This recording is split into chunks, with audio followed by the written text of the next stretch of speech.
Aspirants அனைவருக்கும் அன்பும் வணக்கம். இது வரைக்கும் நான் வாய்ஸ் மட்டும்தான் வந்துட்டுருக்கோம். என்னுடைய கேள்விகள் மட்டும்தான் வரும். நான் ஸ்க்ரீனில் வந்ததே கிடையாது. சார் தான் முதல்ல நீங்களும் வரணும் அப்படின்னு ரொம்ப கம்பல் பண்ணாங்க. ஸோ அதனால தான் ஒரு 2 நிமிடங்கள் மட்டும் இந்த இன்ட்ரடக்ஷன் மட்டும் வந்துட்டு போயிடலாம் அப்படின்ட்டு.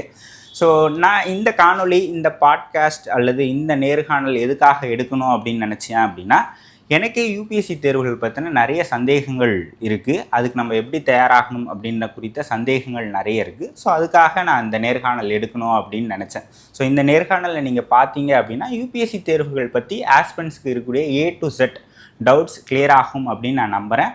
ஸோ அதுக்காக தான் நான் சாரை மீட் பண்ணி இந்த நேர்காணல் எடுக்க வந்திருக்கேன். ஸோ வணக்கம் சார். வணக்கம் சசிலா. நல்லா இருக்கு சசி, எப்படி இருக்கீங்க? நல்லா இருக்கேன் சார். அன்புறவுகளுக்கு வணக்கம். எங்களுடைய சாரல் டாக்ஸ் யூடியூப் சேனலுக்கு இவ்வளவு நாட்கள் நீங்கள் கொடுத்த ஆதரவுக்கு மிக்க நன்றி. எங்களுடைய அடுத்த கட்ட பயணத்திற்கும் அடுத்த கட்ட வளர்ச்சிக்கும் உங்களால் முடிந்த ஆதரவை அளியுங்கள். இந்த நேர்காணலுடைய நோக்கம் அப்படின்றது, இப்போ யூபிஎஸ்சி படிக்க வரணும் அப்படின்னு நினைக்கிறவங்களுக்கு அல்லது யூபிஎஸ்சி தேர்வுகளை பற்றி தெரிஞ்சுக்கணும் அப்படின்னு நினைக்கிறவங்களுக்கு ஒரு A to Z டீட்டெயில்டு இன்ஃபர்மேஷனாக இருக்கணும் அப்படின்றது தான் என்னுடைய எண்ணம். ஹோப் அது மாதிரி இருக்கும் அப்படின்னு நான் நம்புகிறேன். கண்டிப்பாக. ஸோ முதல்ல என்ன பேசுகிறாங்க அப்படின்றத விட யார் பேசுகிறாங்க அப்படின்றது ரொம்ப மிக முக்கியமானதாக ஒன்றாக இருக்குது. ஸோ உங்களை பற்றின அறிமுகத்தை சொல்லிவிடுங்க. ஸோ ஆஸ்பிரண்ட்ஸ்க்கு அது பயனுள்ளதாக இருக்கும் அப்படின்னு நினைக்கிறேன். என் பேர் கார்த்திகேயன். ஓகே. நான் கடலூர் மாவட்டத்தில் நெய்வேலி அப்படின்ற ஒரு ஊர்லேருந்து வரேன். சொந்த கிராமம் பார்த்திங்கன்னா கடலூர்லேருந்து கும்பகோணம் போகிற வழியில் ஒரு குக்கிராமம். அதுதான் நம்ம கிராமம். என் கிராமத்தில் இன்றைக்கும் ஆரம்பப்பள்ளி கிடையாது. அந்தளவுக்கு ஒரு சின்ன கிராமம். பக்கத்தில் ஆரம்பப்பள்ளி இருக்குது. ஓகே. அதாவது ஒரு கிலோமீட்டருக்கு இத்தனை கிலோமீட்டருக்குன்னு ஒரு ஆரம்பப்பள்ளியில் அது பக்கத்து ஊரில் இருக்குது. எங்கள் ஊரில் கிடையாது. ஓகே. ஸோ எங்கள் குடும்பத்தோட பட்டதாரி நான். இன்றைக்கி எங்கள் குடும்பத்தோட முதல் ஆண்டர்ப்ரனரும் நான் தான். ஓகே. அப்படியே பரிமாண வளர்ச்சின்னு வச்சுக்கோங்களேன். தமிழ்நாட்டில் ஒரு பல டிகேட்ஸ்க்கு பின்னாடி போனீங்கன்னா படிப்புன்றது ஒரு முக்கியமான ஒரு விஷயமா எப்பயுமே பேசிக்கிட்டே இருக்கோம். அதுக்கான எட்டாக்கனியாக இருந்ததை உடைச்சதில் அரசாங்கம் ஒரு பெரிய ரோல் ப்ளே பண்ணுச்சு. அதில் ஒன்று மதிய உணவு. அப்படி மதிய உணவுக்காக பள்ளிக்கூடத்துக்கு போனோம் நான். ஓகே. அங்கே படித்து அப்பயுமே அந்த கவர்மெண்ட் ஸ்கூலில் பார்த்தீங்கன்னா எனக்கு இன்னும் நல்ல ஞாபகம் இருக்குது. 10ஆவதுக்கு ஃபீஸ் 35 ரூபா. வருஷத்துக்கான ஃபீஸ் 35 ரூபா நான் படிக்கும்போது. அந்த 35 ரூபா ஃபீஸ் கட்டுறதுக்கு கஷ்டம். 12 வயசில் நான் வேலைக்கு போக ஆரம்பிச்சிட்டேன். வேலைக்கு போயிட்டு படிக்கிறது, நியூஸ் பேப்பர் போடுறது, கூலி வேலைக்கு போகிறது, அதெல்லாம். என்னோட முதல் நாள் கூலின்றது 21 ரூபா. ஓகே. அந்த 21 ரூபான்ற கணக்கு மட்டும் எனக்கு என்றைக்குமே மறக்காது. ஏன்னா அதுதான் நான் 12 வயசில் கையில் வாங்கின காசு. ஒரு 20 ரூபா, ஒரு 1 ரூபா காயின் அப்படின்றது. அதுலேருந்து வந்தவன் தான். ஸோ டிகிரி படி பார்த்தீங்கன்னா நான் பிஎஸ்சி ஃபாரஸ்ட்ரி, வனவியல் அப்படின்னு ஒரு டிகிரி. மொத்தம் இந்தியாவில் ஒரு 12-13 காலேஜ் தான் கொடுக்குறாங்க. அதில் தமிழ்நாட்டில் ஒரு காலேஜ் இருக்குது. ஓகே. அது மேட்டுப்பாளையத்தில் இருக்குங்க. அதை முடிச்சுட்டு யூபிஎஸ்சிக்கு நேராக படிக்க வந்துட்டேன். நான் 2008 படிக்க வந்துட்டேன். அதிலிருந்து 2012 நான் டீச் பண்ண ஆரம்பிக்கிறேன். ஓகே. எப்படின்னா இப்போ 14ஆவது வருஷம் பாடம் எடுக்கிறதுல. 10 வருஷம் சென்னையில் ஒரு இன்ஸ்டியூஷனில் ஒர்க் பண்ணேன். 2022 26 வரைக்கும் வாஜிராமன் ரவின்னு சொல்லிட்டு டெல்லியில் அவங்க தான் இந்தியாவிலே மிக தலை சிறந்த இன்ஸ்டியூஷன். அங்கே ஒர்க் பண்ணிட்டு இருந்தேன். ஓகே. சென்னை பிரான்ச்சையும் பார்த்துக்கிட்டு இருந்தேங்க. இது போக நான் இந்த இடைப்பட்ட காலத்தில் தமிழ்நாடு கவர்மெண்ட்டில் ஃபாரஸ்ட் ரேஞ்ச் ஆஃபீஸராக விழுப்புரம் மாவட்டத்தில் வேலை செஞ்சேன். ஓகே. அப்புறம் இது 14-15 அப்புறம் 2021-22 டைம் பீரியடில் தமிழ்நாடோட திட்டக்குழு ஸ்டேட் பிளானிங் கமிஷனில். ஓகே. இவர் ஜெயரஞ்சன். ஆமாம். ஓகே. சார் தான் எங்களுக்கு வைஸ் சேர்மன். ஓகே. அப்போது ஜெயரஞ்சன் சார் வைஸ் சேர்மனாக இருந்தாங்க. அங்கே நான் பாலிசி கன்சல்டண்ட்டாக இருந்தேன். ஓகே. வாட்டர் பாலிசி எழுதியிருந்தேன். ஸோ அந்த இது இப்போது லாஸ்ட் இயர் நம்ம கார்த்திகை ஐஏஎஸ் அகாடமின்னு ஒன்று ஆரம்பித்தோம். இதோட அடிப்படையே ரொம்ப சிம்பிளான ஒரு அடிப்படை தான். ரிசல்ட்ஸை நோக்கி பயணம். அது ப்ராசஸில் வேலை செய்வோம், ரிசல்ட்ஸ் ஆட்டோமேட்டிக்காக வரும். இதுதான் எங்களோட நம்பிக்கை. ஓகே. ப்ராசஸில் நம்ம செஞ்சால் ரிசல்ட்ஸ் வரணும் ஒன்று. ரெண்டாவது இங்கே மறுபடியும் நான் சொன்ன மாதிரி தான். நான் எந்த இடத்துலேருந்து வந்தேன்றது ஏன் சொன்னேன் அப்படின்னா, படிப்பு ஒரு எட்டக்கனியாக இருக்கக்கூடாது, அதே நேரம் எல்லாருக்கும் தரமானதாகவும் இருக்கணும். ஓகே. பட் அதுக்காக அந்த படிப்புக்கு கொடுக்கறதுக்கு எங்களுக்கான ஒரு சூழ்நிலையும் வேணுன்றது இருக்குது. ஸோ அதை அமைக்கணும் அப்படின்றது தான் ஒரு சிம்பிளான லாஜிக். டெல்லியில் 4 வருஷம் வேலை செஞ்சதில் கிடைச்ச அனுபவத்தை டெல்லிக்கும் சென்னைக்கும் நடுவில் இருக்கக்கூடிய அந்த கேப்பை அட்ரஸ் பண்ணணும்னு சொல்லிட்டு லாஸ்ட் இயர் தான் நம்ம கார்த்திகை ஐஏஎஸ் அகாடமி அப்படின்னு ஒன்று ஆரம்பித்தோம். Okay sir. இதுதான் சசி என்னை பற்றி ஒரு சின்ன இன்ட்ரோ. ஓகே. Okay sir. உங்களை பற்றி சொன்னீங்க. இப்போ யூபிஎஸ்சி தேர்வை பற்றி ஒரு இன்ட்ரடக்ஷன் சொல்லுங்கள். யூபிஎஸ்சி தேர்வுகள் எதற்காக, என்னென்ன பதவிகளுக்காகலாம் நடத்தப்படுது, அதை பற்றின ஒரு இன்ட்ரடக்ஷன் சொல்லுங்கள் சார்.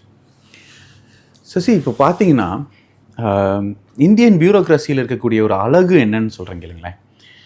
5 வருஷத்துக்கு ஒரு தடவை நம்மளுடைய எம்எல்ஏக்களோ எம்பிக்களோ மந்திரிகளோ மறுபடியும் ஒரு தேர்வுக்குள்ளே வராங்க. அவங்க வந்து மாற்றப்படலாம், அரசு மாற்றப்படலாம் மக்கள் நினச்சா. இந்த மந்திரிகளாகவும் இவங்களாம் இருக்கக்கூடிய இந்த எக்ஸிக்யூட்டிவ்னு சொல்கிறோம் இல்லைங்களா, இவங்க வந்து அரசியல் அமைப்பை எப்படி எழுதப்பட்டிருக்கோ அதை செயல்நடைப்படுத்துறதுக்காகவும் மக்களோட எண்ணத்தின்படி, மேனிஃபெஸ்டோ படி, மேண்டேட் படி செய்கிறதுக்காக வந்தவங்க. இதில் கவர்மெண்ட் மாறிக்கிட்டே இருக்கும். ஆனால் மாறாமல் இருக்கிறவங்க யாருன்னா பியூரோக்ரஸி தான். அவங்க வந்து பொலிட்டிக்கலாக இருப்பாங்க, யாருக்கும் சார்ந்து இருக்க மாட்டாங்க, நடுத்தன்னிலையாக இருப்பாங்க. உங்களோட ஆரம்பம் எங்கே ஆரம்பிக்குதுன்னா, யூபிஎஸ்சியில் நீங்கள் ஒரு ஐஏஎஸ் ஆஃபீஸராக வரீங்கன்னா எடுத்த உடனே ஒரு அசிஸ்டன்ட் கலெக்டராக ஆரம்பிப்பீங்க. 2 வருஷம் ட்ரைனிங் முடித்த உடனே. சிம்பிளாக சொல்லணும்னா சூரியவம்சம் படத்தில் வர தேவயானி மாதிரி தான். ஓகே, எடுத்த உடனே அங்கேருந்து ஆரம்பிப்பீங்க. அதுக்கு அடுத்து படிப்படியாக ஒரு கலெக்டராக ஒரு 8 வருஷத்தில் கலெக்டர் ஆகிட்டு அங்கேருந்து ஒரு சீஃப் செக்ரட்டரி லெவலுக்கு போவீங்க. இது ஐபிஎஸ் ஆஃபீஸர். சில பேருக்கு வந்து யூனிஃபார்ம் மேலே ஒரு தீரா காதல் இருக்கும். அவங்க வந்து ஒரு அசிஸ்டன்ட் கமிஷனரில் ஆரம்பித்து அங்கேருந்து டிஜிபி ரேங்க் வரைக்கும் போகிறவங்க இருப்பாங்க.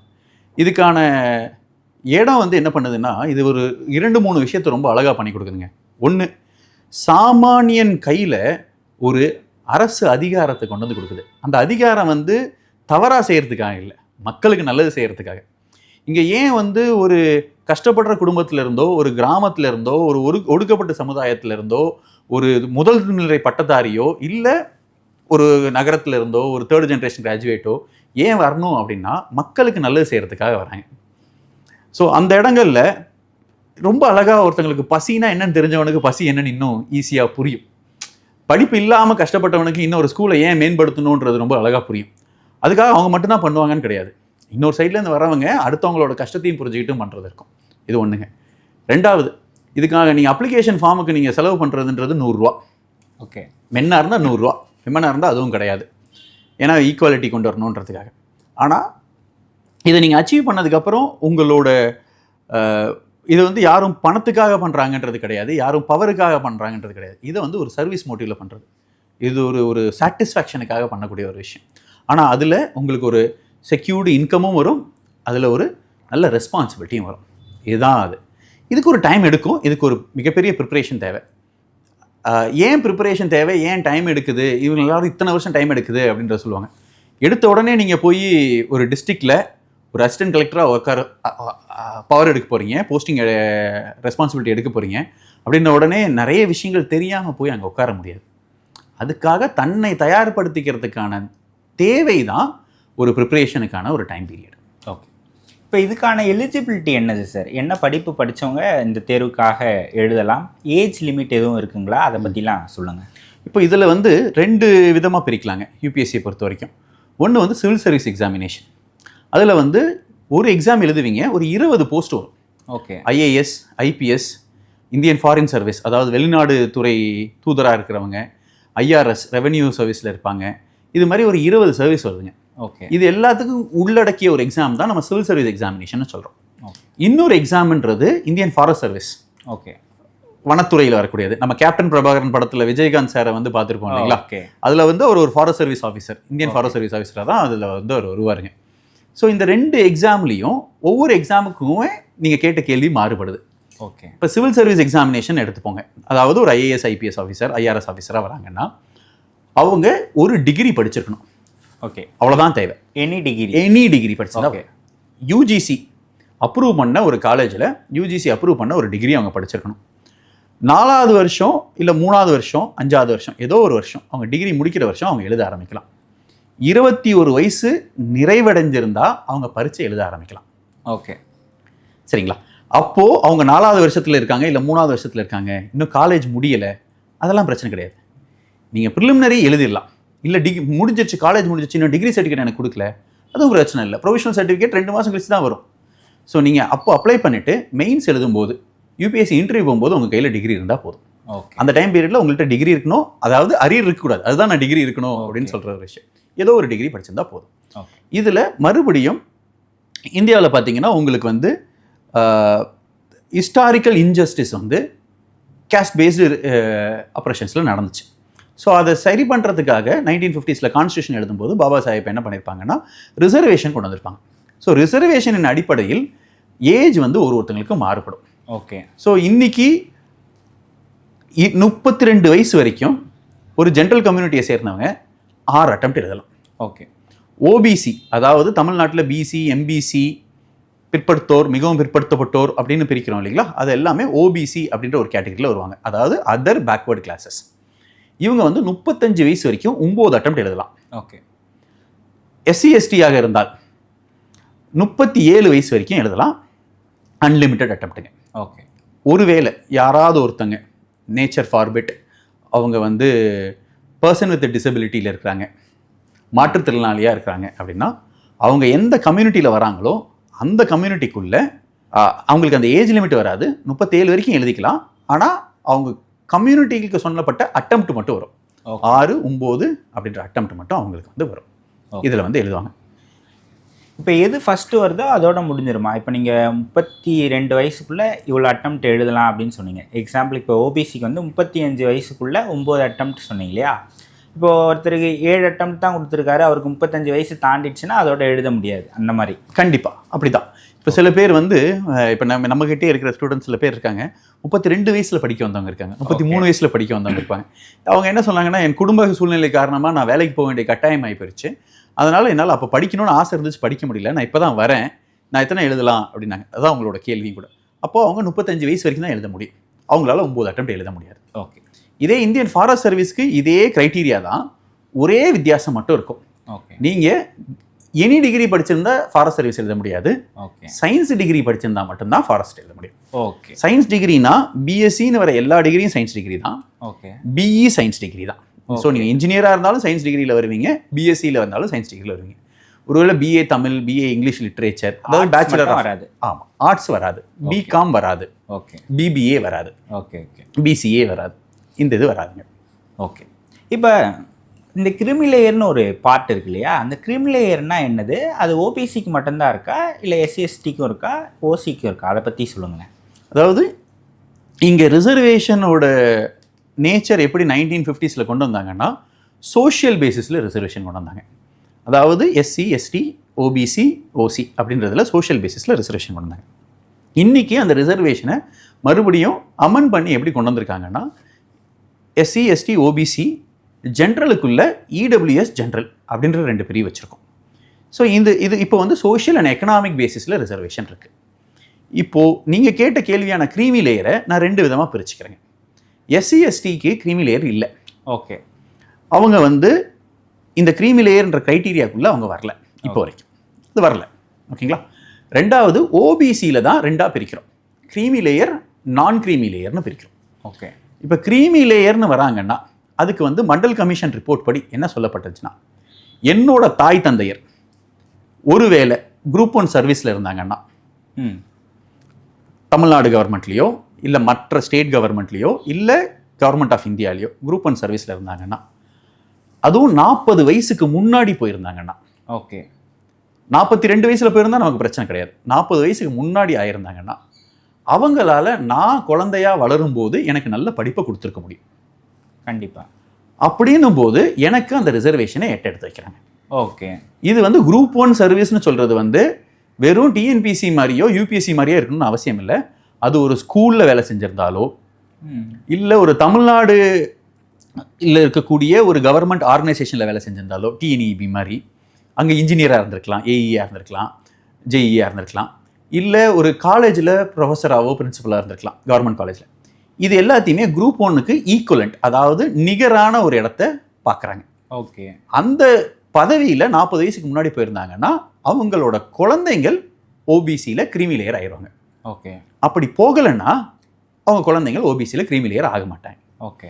இப்போ க்ரீமி லேயருக்கும் நான் க்ரீமி லேயருக்குமான வித்தியாசம், ஒருத்தங்க ஓபிசி பட் க்ரீமி லேயராக ஆகிட்டாங்கன்னு வச்சுக்கோங்க, அவங்களுக்கு 6 அட்டம் தான் கொடுக்க முடியும், 32 வயசு வரைக்கும் தான் கொடுக்க முடியும். லைக் ஓசி மாதிரி கன்வெர்ட் ஆயிடுவாங்க. ரொம்ப சிம்பிளாக அழகாக சொன்னீங்க சசி. ஓபிசி நான் க்ரீமி லேயராக இருந்தாங்கன்னா நம்ம சொன்ன 32 + ஒரு 3, அதாவது 35 வயசு வரைக்கும் எழுதலாம். 6 + 3 9 அட்டெம்ப்ட் எழுதலாம். ஓகே. ஸோ இப்போ இதோட தெளிவாக எப்படி போட்டிருப்பாங்கன்னா 32 வயசு வரைக்கும் 6 அட்டெம்ப்ட்ன்றது ஸ்டாட்டிக்கான ஒரு விஷயம். ஓகே. அதிலிருந்து ரிசர்வேஷனை ஆட் பண்ணிக்கிட்டே போவாங்க. ஓபிசியாக இருந்தால் ஒரு 3 எஸ்சி எஸ்டியில் வந்தீங்கன்னா 5 அப்படின்னு ரிசர்வேஷனை ஆட் பண்ணி ஏற்றிட்டு போயிட்டுருக்காங்க. ஓகே.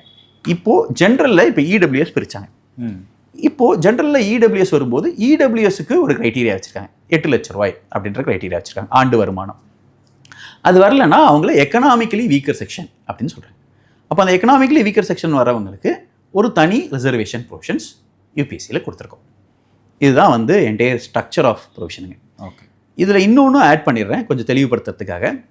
ஓபிசியில் ஒரு வேலை என் தாய் தந்தையர் ப்ரைவேட்டில் வேலை செய்கிறாங்க அப்போது அவங்களுக்கு எப்படி நாங்கள் குரூப் 1 இல்லையான்னு கண்டுபிடிக்கிறது அப்படின்னா, ப்ரைவேட்டில் வேலை செஞ்சீங்கன்னா உங்களோட ஆண்டு வருமானம் கணக்கில் எடுக்கப்படும் உடைய நீங்கள் என்னவா வேலை செய்கிறீங்கன்னு கணக்கு எடுக்கப்படும். எங்கள் அப்பா பிஸ்னஸ் பண்ணுறாரு, ஆண்டு வருமானம் கடந்த 3 வருடத்தோட ஆண்டு வருமானம் எப்படி சார் தெரியும்? நீங்கள் டேக்ஸ் ஃபைல் பண்ணியிருப்பீங்க. நீங்கள் அப்ளிகேஷன் ஃபார்ம் ஃபில் பண்ணும்போது உங்கள் அப்பா அம்மாவோட 3 வருஷத்தோட டேக்ஸ் ரிட்டர்ன்ஸை நீங்கள் ஃபைல் பண்ண வேண்டிய கட்டாயம் இருக்குது. ஸோ அதன் மூலமாக கவர்மெண்ட் வந்து தெரியப்படுத்திக்குங்க. ஓகே சார் எங்கள் அப்பா விவசாயம் பண்ணுறாரு, அப்போ என்ன சார் ஆகும்னா விவசாய வருமானமும் தொழிலாளர் வருமானமும் இதில் சேர்க்கப்படாது. ஓகே. தொழிலாளர் வருமானம்னா ஒரு கம்பெனியில் நீங்கள் ஒரு தொழிலாளியாக இருக்கிறீங்க, அதோட வருமானமும் விவசாயத்துலேருந்து வருமானமும் இதில் சேராது. ஏன் சேராதுன்னா, இந்த வருஷம் வறட்சியில் போச்சுன்னா விவசாயம் இல்லை, இன்னொரு வருஷம் 2 வருஷத்துக்கு முன்னாடி பார்த்தீங்கன்னா வெள்ளம் வந்துச்சு, அப்போ மறுபடியும் விவசாயம் இல்லாமல் போயிடுச்சு. அந்த காரணத்தினால விவசாய வருமானம் இதில் சேர்க்கலை. Okay sir. ரொம்ப நாளாக எனக்கு இந்த டவுட் க்ரீமி லேயர்னா என்ன அப்படின்றது ரொம்ப தெளிவான விளக்கமாக கொடுத்தீங்க. மிக்க நன்றி. இதில் யூபிஎஸ்சியினுடைய எக்ஸாம் பேட்டர்ன் அல்லது ஸ்டேஜஸ் ஆஃப் எக்ஸாம் எத்தனை படிகள் இருக்குது, அதை பற்றி சொல்லுங்கள் சார். மொத்தம் 3 படிகள் சுசி. டிஎன்பிசியாக இருந்தாலும் யூபிஎஸ்ஸாக இருந்தாலும் இந்த 3 படிகளை வந்து ஒரு நேரத்தில் ஏறி போகிறது. இது பரமபதம் மாதிரின்னு வச்சுக்கோங்களேன். அதாவது மொதல் படி, 2வது படி, 3வது படி, 3 படியும் ஒரே ஆண்டில் நீங்கள் வந்து கடந்துட்டீங்கன்னா நீங்கள் சர்வீஸ்குள்ளே போயிடுவீங்க. ஒருவேளை மொதல் படியை நான் கடந்துட்டேன், 2வது படியை நான் கடந்துட்டேன், 3வது படியில் பாம்பு குத்திருச்சு, இல்லை என்னால் கடக்க முடியல, சிம்பிளாக பரமபதம் சொன்னேன், கடக்க முடியல அப்படின்னா நான் மறுபடியும் பரமபதத்தில் 99 ஒரு பாம்பு உட்காந்துருக்கும் தெரியுங்களா, அது கொத்திட்டா நான் மறுபடியும் 1லேருந்து ஆரம்பிப்பேன்ல, அது மாதிரி அடுத்த வருஷம் நான் மறுபடியும் மொதல் படியிலேருந்து ஆரம்பிக்கணும். இதுதான் இந்த 3 படிகள் நம்ம பேசணும் இல்லையா. அதில் முதல் படின்னு சொல்கிறது வந்து ப்ரிலிமினரி எக்ஸாமினேஷன். இதில் வந்து 2 பேப்பர் இருக்குங்க. மொதல் பேப்பர் வந்து நம்ம ஜென்ரல் ஸ்டடீஸ் பேப்பர்னு சொல்கிறோம். அதில் வந்து 100 கேள்வி இருக்கும். ஒரு கேள்விக்கு 2 மார்க்கு. கரெக்டாக போட்டுட்டிங்கன்னா 2 மார்க். நீங்கள் ஒரு வேளை போடவே இல்லைன்னா எதுவுமே மார்க் இல்லை. தப்பு பண்ணிட்டீங்கன்னா 33% மார்க்கை ரெடியூஸ் பண்ணிடுவாங்க, கழிச்சிருவாங்க. ஸோ 33% மார்க்குனா ஒரு கேள்விக்கு சரியாக போட்டால் 2, தப்பாக போட்டால் 0.66 மார்க் வந்து குறையும். 0.66 குறையும். அதுதான் 33%. 2வது பேப்பரில் பார்த்தீங்கன்னா 80 கேள்வி தான். சிசாட்னு சொல்கிற பேப்பரு. அது கஷ்டன்றது எல்லார் மனசுலையும் இருக்கிறது, ஆனால் அதை ஈஸியாக முடிச்சிடலாம். அந்த நம்பிக்கை எனக்கு நிறையவே உண்டு. அது நம்ம மக்கள் எல்லாருக்குமே அதுதான் சொல்கிறோம். ஆனால் அது கஷ்டம்தான். அந்த பேப்பரில் வந்து இந்த சிசாட்ன்ற பேப்பரில் வந்து 80 கேள்வி இருக்கும். ஒரு கேள்விக்கு வந்து 2.5 மார்க். 2.5 மார்க். அதில் 2.5 மார்க். ஓகே. மொத்தமாக 200 மார்க்குக்கு பரீட்சை. 100 கேள்விக்கு 2 மார்க்கு. இங்கே 80 கேள்வின் போது 2.5 மார்க் வச்சுருக்காங்க. அதனால் வந்து 200 மார்க் போகுது. தப்பாக பண்ணிட்டோம்னா மறுபடியும் 33% குறைப்பாங்க. அது வந்து 0.88 குறைப்பாங்க. ஓகே. இது வந்து மொதல் ஸ்டேஜுங்க. இந்த மொதல் ஸ்டேஜோட யூஸ்வலாக இப்போ கடந்த சில வருடங்களாக மேலே திரும்பி நடத்திக்கிட்டே இருக்கிறாங்க. மே லாஸ்ட் வீக் பரீட்சை நடக்குது. ஜூன் 10 தேதிக்குள்ளே ரிசல்ட் போட்டுருவாங்க. ஓ அப்படியா? அவ்வளோதான். 15 நாள்லேயே வந்துடும். அவ்வளோதான். ஓகே. உங்களுக்கு யூபிஎஸ்சியில் இருக்கக்கூடிய ஒரு அழகான அம்சம் என்னன்னா, உங்களுக்கு கேலண்டர் என்ன ரிலீஸ் பண்ணுறாங்களோ அந்த கேலண்டர் வந்து டிட்டோ ஃபாலோ ஆகும். ஓகே. மாறவே மாறாது. இந்த வருஷம் மே 24ஆம் தேதி பரீட்சை நடக்குதுன்னு வச்சுக்கோங்க. போன வருஷம் மே 26 நடந்திருக்கும். ஓகே. அதுக்கு முந்தின வருஷம் மே 23 நடந்திருக்கும். ஞாயிற்றுக்கிழமையில் நடக்கும். ஓகே. 3வது ஞாயிற்றுக்கிழமை 4வது ஞாயிற்றுக்கிழமையில் நடக்குங்க. அவ்வளோதான். அதுலேருந்து 15ஆவது நாளில் ப்ரிலிமினரி ரிசல்ட் போட்டுருவாங்க. ஓகே. ஸோ உங்களுக்கு இந்த வருஷம் பரீட்சை வருமா வராதா, எப்போ ரிசல்ட் வரும், அந்த மாதிரி எந்த தயக்கமோ, எந்த கவர்மெண்ட் மாறல, அதெல்லாம் எதுவுமே கிடையாது. இது வந்து கேலண்டர் ஒரு கடிகார முள் மாதிரி ஓடிக்கிட்டே இருக்கும். ஓகே. நிற்காத முள் அப்படின்னு வச்சுக்கோங்க. இது முடிச்சதுன்னா ஜூன் மாதம் 10ஆம் தேதி வருதுன்னு வச்சுக்கோங்களேன். இப்போ இந்த மாதம் ஆகஸ்ட் 21ஆம் தேதி நம்ம பேசிக்கிட்டு இருக்கிறதுலேருந்து பரீட்சை வந்துடும். ஓகே, மெயின்ஸ் பரீட்சை. ஓகே, இந்த மெயின்ஸ் பரீட்சை ஆகஸ்ட் 21 ஆரம்பிக்கிற பரீட்சையில் மொத்தம் நமக்கு வந்து 9 பேப்பருங்க. 9 பேப்பரா? 9 பேப்பர். ஓகே. இந்த 9 பேப்பரில் கட்டாய பேப்பர்னு எல்லாருக்குமே பொதுவான பேப்பர்னு சிலது இருக்குது, விருப்ப பாடம் ஆப்ஷனல் பேப்பர்னு சிலது இருக்குது. இப்போ முதல் பேப்பர் என்னவா இருக்கும்னு பார்த்தீங்கன்னா எஸ்ஏ எழுதுவாங்க. ஓகே. எல்லாருக்குமே இந்தியாவில் எங்கேருந்து எழுதினாலும் எல்லாருக்கும் ஒரே கொஸ்டின் பேப்பர் தான். ஓகே. பொது பேப்பர். நீங்கள் ஒரு மாதிரி எழுதலாம், நான் ஒரு மாதிரி எழுதலான்ற மாற்றமே இருக்காது. ஓகே. அது வந்து ஆங்கிலமா ஹிந்திங்களா? ஆங்கிலத்தில் தான் எழுதலாம். ஒருவேளை ஹிந்தியில் எழுதணும்னு நினைக்கிறவங்க ஹிந்தியில் எழுதலாம். ஓகே. நம்ம ஊரில் தமிழில் எழுதணும்னு நினைக்கிறவங்க தமிழில் எழுதலாம். ஓகே. ஃபார் எக்ஸாம்பிள், உங்களுக்கு எல்லாருக்கும் பரிச்சயமான ஒரு கலெக்டர் இருக்காரு, இப்போ திரு ஜெய்சீலன் ஐஏஎஸ் அவர்கள் கலெக்டராக இருக்காரு, விருதுநகர்ல இருந்தாரு, இப்போ சென்னையில் போஸ்டிங்ல இருக்காரு. அவர் தமிழ்லயே பரீட்சை எழுதி போனவர்.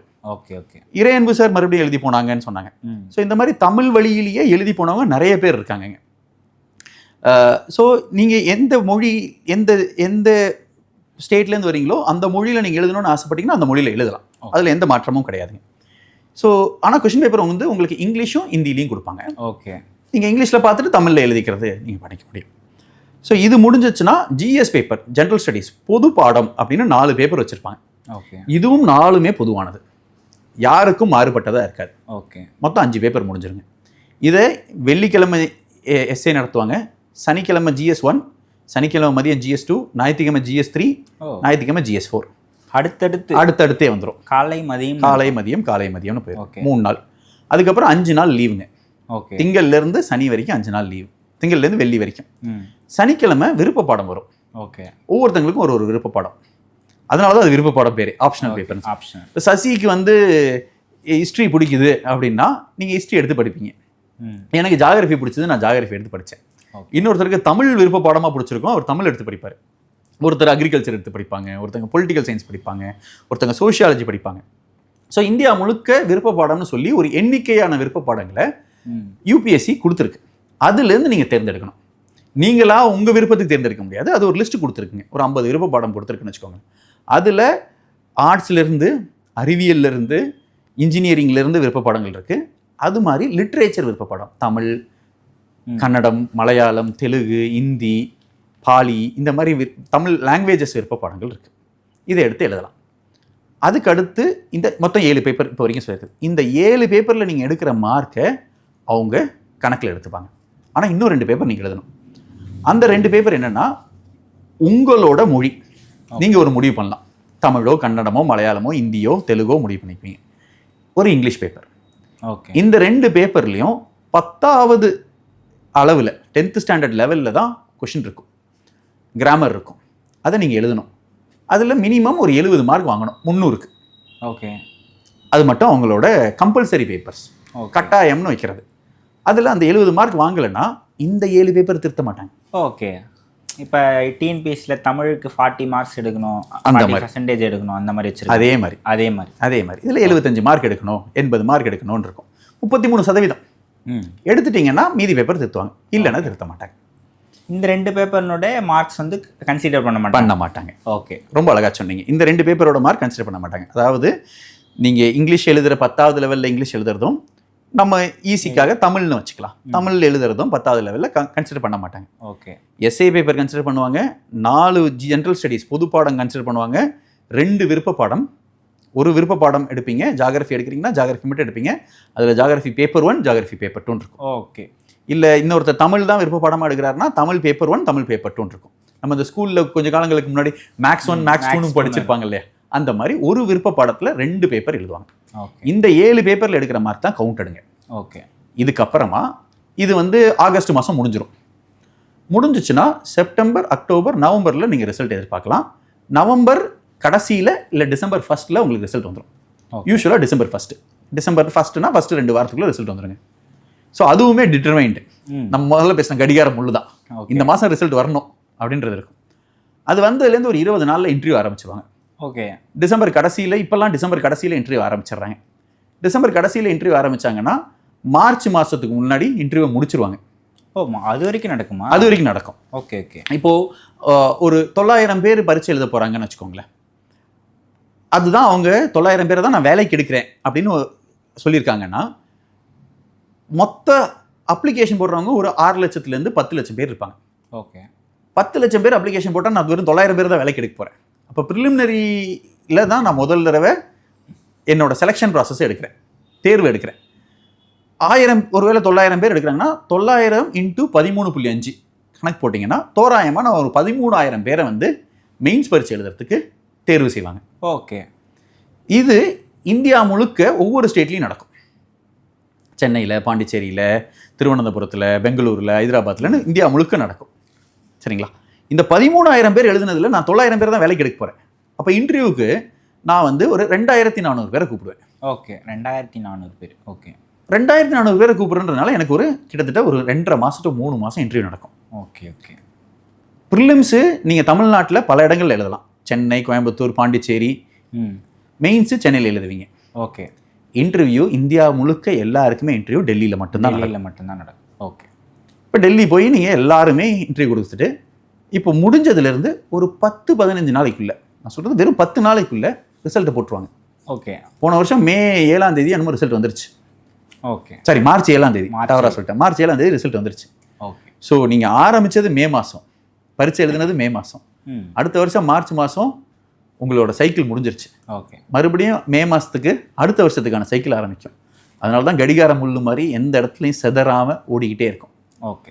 நம்ம ஸ்டேட்டில் தான் வந்து சில நேரங்களில் வந்து தள்ளி போகிறதோ அந்த மாதிரி விஷயங்களை பார்ப்போம். யூனியன் பப்ளிக் சர்வீஸ் கமிஷன் அது மாதிரி எப்பயுமே பண்ணுறதில்ல. கோவிட் அப்போ மட்டும் தள்ளி போச்சு. அது கோவிட்னால, அது நம்ம எல்லாருமே அந்த லாக்டவுனுக்குள்ளே போனதுனால எழுத முடியும். மற்றபடி எப்பயுமே அது நடந்ததில்லை. ஓகே. இதுதான் இந்த 3 ஸ்டேஜோட எக்ஸாமுங்க. Okay sir. இப்போ அதில் மெயின்ஸ்க்கு ஒரு பேப்பருக்கு எவ்வளோ மதிப்பெண்கள், அதை பற்றி சொல்லுங்களேன். இப்போ மெயின்ஸை பொறுத்த வரைக்கும் நம்ம அந்த 7 பேப்பர் சொன்னோம் இல்லைங்களா, தேர்வு பண்ணுறதுக்கு மார்க்கை கவுண்ட் பண்ணுற பேப்பர். ஒரு பேப்பருக்கு 250 மதிப்பெண். 250 மதிப்பெண். 250 மதிப்பெண். ஓகே. 3 மணி நேரம் நீங்கள் எழுதணும். ஓகே. இப்போது இது ஒவ்வொரு பேப்பரும் மாறும். இப்போ எஸ்ஏ என்னும்போது நீங்கள் 2 கட்டுரை தான் எழுத போகிறீங்க. ஓகே. அதுக்கு 250 மார்க். ஒன்றுக்கு 125 மார்க். ஒன்றுக்கு 125 மார்க். ஓகே. அதில் என்ன பண்ணுவாங்கன்னா மொத்தம் 2 செக்ஷனாக பிரித்து 2 பிரிவாக பிரிச்சிருப்பாங்க. பிரிவு ஏல வந்து 4 எஸ்ஏ டாபிக் கொடுத்துருப்பாங்க. ஓகே. நீங்கள் 1 எழுதணும். பிரிவு பியில் 4 எஸ்ஏ டாபிக் கொடுத்துருப்பாங்க, 1 எழுதணும். ஓகே. இந்த 2த்துக்கும் சேர்த்து 250 மார்க். ஓகே. இதே GS 1 to 3ல போனீங்கன்னா உங்களுக்கு வந்து 250 மார்க் எப்படி பிரித்து கேள்வியாக கேட்டிருப்பாங்கன்னா 10 கேள்விக்கு ஒவ்வொரு கேள்விக்கும் 10 மார்க். ஓகே. 100 மார்க் வந்துருச்சு.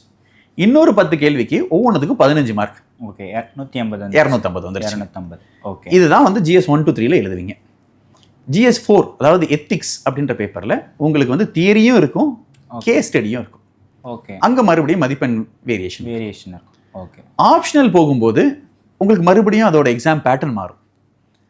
மொத்தமாக 5 கொஸ்டின் எழுதுவீங்க, ஆனால் ஒவ்வொரு கொஸ்டினுக்குள்ளேயும் உட்பிரிவு இருக்கும். ஓகே. ஒரு கொஸ்டினுக்கு 50 மார்க். ஓகே. அந்த ஒரு கொஸ்டினுக்குள்ள 5 உட்பிரிவு இருக்கும். கொஸ்டின் நம்பர் 1லையும் கொஸ்டின் நம்பர் 5லையும் 5 உட்பிரிவு இருக்கும். அப்போது 1Aக்கு 10 மார்க், 1Bக்கு 10 மார்க், 1Cக்கு 10 மார்க் அப்படின்னு போகும். ஒவ்வொரு கொஸ்டினும் வேறு வேறு கேள்வி, ஒரே கேள்வி கிடையாது. இப்போ ஒரு கேள்வி வந்து தமிழில் வந்து தொல்காப்பியத்தை பற்றி இருந்துச்சுன்னா இன்னொரு கேள்வி வந்து திருக்குறளை பற்றி இருக்கும். ஓகே. ஓகே. இன்னொரு கேள்வி வந்து சங்க தமிழை பற்றி இருக்கும். ஸோ ஒன்றும் வேறு வேறு மாதிரி தான். ஓகேங்களா? ஜியோகிராஃபியில் ஜியோமார்ஃபாலஜி பற்றி ஒன்று இருந்துச்சுன்னா கிளைமேட்டாலஜி பற்றி ஒன்று இருக்கும், ஓஷனை பற்றி ஒன்று இருக்கும், மாறி வரும். இது போக 20, 15, 15ன்னு ஒரு ஸ்ப்ளிட்டும் வச்சுருப்பாங்க. ஸோ ஒவ்வொரு பேப்பரை பொறுத்த வரைக்கும் அதோட மார்க்கோட வடிவம் வந்து மாறுபட்டு இருக்குது. ஆனால் மொத்தமாக 250 மார்க்கு பரிச்சு எழுதுவீங்க. ஓகே. அப்படின்னா 7 × 250 1750 மார்க்குக்கு வந்து நம்ம வந்து பரிச்சு எழுதுவோம். இதில் எவ்வளோ மார்க் வேணும் அப்படின்னா நம்ம ஸ்கூல் மாதிரி எல்லாம் இங்கே, ஏன்னா எனக்கெல்லாம் நல்ல உண்டு. எங்கள் அப்பாவுக்கு வந்து நான் தலைகீழ புக்கை வச்சு படித்தா கூட தெரியாது. நான்லாம் படிக்கும்போது ஃபார் எக்ஸாம்பிள் இப்படி புக்கை வச்சு படிச்சுட்டு இருக்கணும். எங்கள் வீட்டில் யாரும் படித்ததில்லை. ஒருவேளை நான் இப்படி படிச்சுட்டு இங்கிலீஷில் ஏதோ சொல்லிட்டு இருந்தேன்னா கூட அவங்களால வந்து கண்டுபிடிக்க முடியாதுன்னு வச்சுக்கோங்களேன், அந்த மாதிரி. ஆனால் வந்து ஆனால் ஒன்று என்ன கேட்பாருன்னா, பக்கத்து வீட்டு பையன் 90 வாங்கிட்டான், நீ என்ன வாங்கியிருக்க அப்படின்றது. இது எல்லா குடும்பத்துலையும் நம்ம பார்த்ததா இருக்கும். அவன் 99 வாங்கியிருக்கான், நீ என்ன பண்ணுறேன்னு. இங்கே நம்ம வாங்க போகிற மார்க்கே 50 தான். 50% வாங்கினீங்கன்னா நீங்கள் சர்வீஸ். 50% சொல்கிறீங்க. 50% வாங்கினீங்கன்னா நீங்கள் சர்வீஸில் போயிடலாம்.